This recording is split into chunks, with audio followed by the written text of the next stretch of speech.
Hello everyone, in this video I'm going to explain you about the salaries of primary teachers in the state-owned schools in New Zealand. So most of the schools in New Zealand are operated and owned by a state. There are very few private schools. So if you are being employed in a state-owned school or if you're planning to get a job in state-owned school, so this video is going to give you an idea what are the different salary ranges for primary school teachers. By the way, I have done a detailed video on secondary school teachers' salaries. If you are keen to learn about the salary ranges for secondary school teachers, I'm going to give the link in the description of this video and in the I button of this video. Alright, let's get started.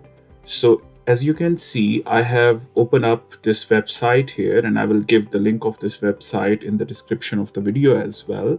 So this website is basically Ministry of Education website for New Zealand. And this website is talking about primary teachers' collective and individual employment agreements. If I scroll down, then you can see this primary teachers collective agreement.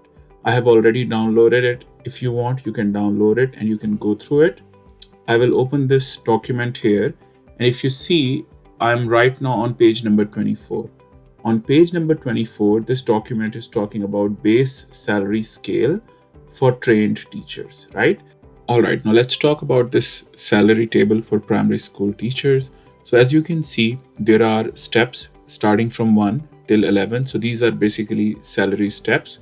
And on each step, your salary increases. Of course, for first two steps at the moment, the salary is 61,329 New Zealand dollars.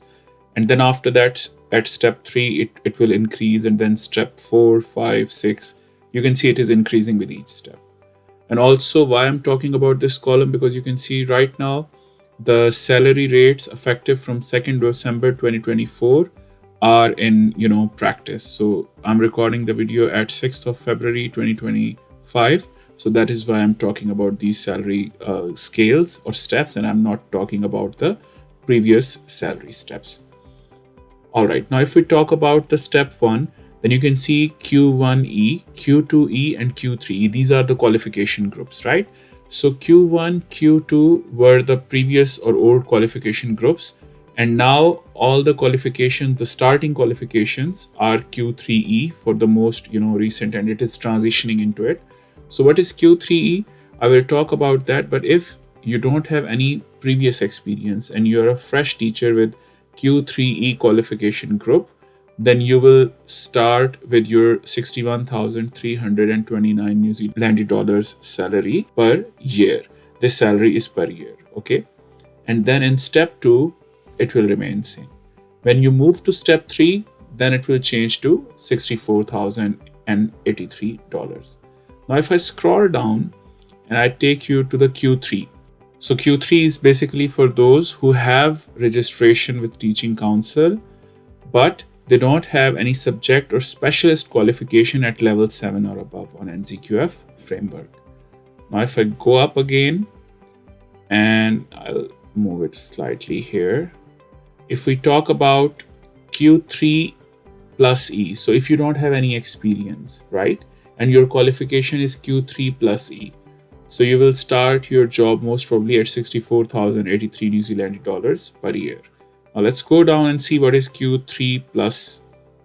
If we talk about Q3 plus qualification group, then this is for those teachers who have a current practicing certificate issued by Teaching Council of New Zealand, and they have a subject specific qualification at level 7, or your teaching qualification should be at level 8 of NZQF or NZQA. So your subject qualification, if it is at level 7, or your teaching qualification, if it is at level 8, then you are entitled as Q3 plus, right? Or if you are an overseas applicant, definitely again you will apply for NZQ evaluation, and your NZQ evaluation for your subject specific qualification should be 7. All right, now if we talk about Q4E, so you will be placed at step 4, which means your starting salary will be 66,586.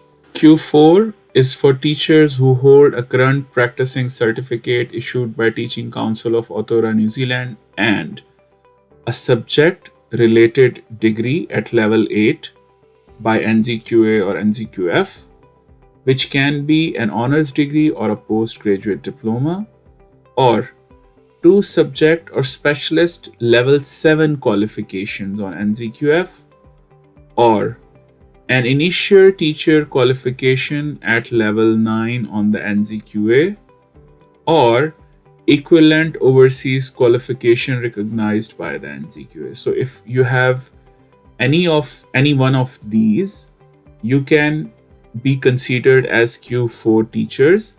And the salary for Q4 teachers, I have already discussed that with you here in this table. Now you must be thinking that if you're employed, for example, at step 4, can you move further in these steps? So yes, of course you can. So for example, you started your job at step 3, right, which is 64,083 New Zealand dollar per year. And after 1 year of experience, your step will increase. You will move to step 4.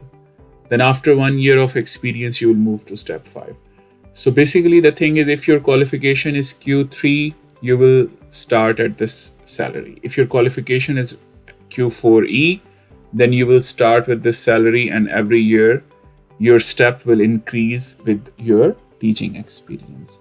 Now, those who are overseas teachers and your qualification is evaluated as Q4E, and then the educational pay or ED pay, the organization that decides your salary, they told you that they are considering your experience as 3-year full experience in overseas. Again, they have a criteria, they consider a number of factors.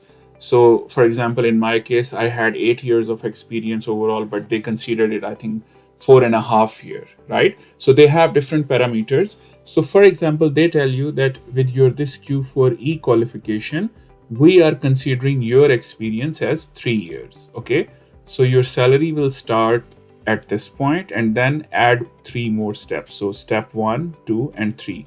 So basically, with 3 years of experience in Q4E qualification, most probably your starting salary will be 80,224 New Zealand dollars per year, right? All right, now let's talk about Q5E. So the starting salary for Q5E is 70,779 New Zealand dollars per year. I will quickly scroll down.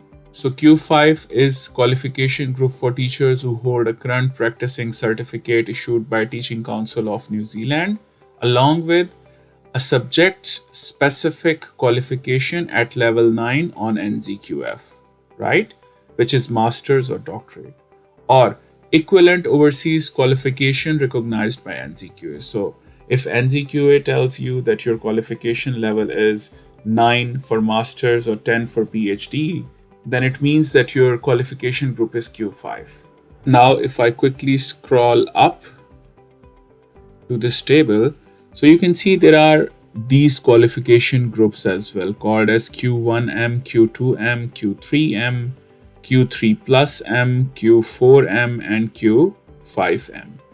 So these what are these qualification groups, right?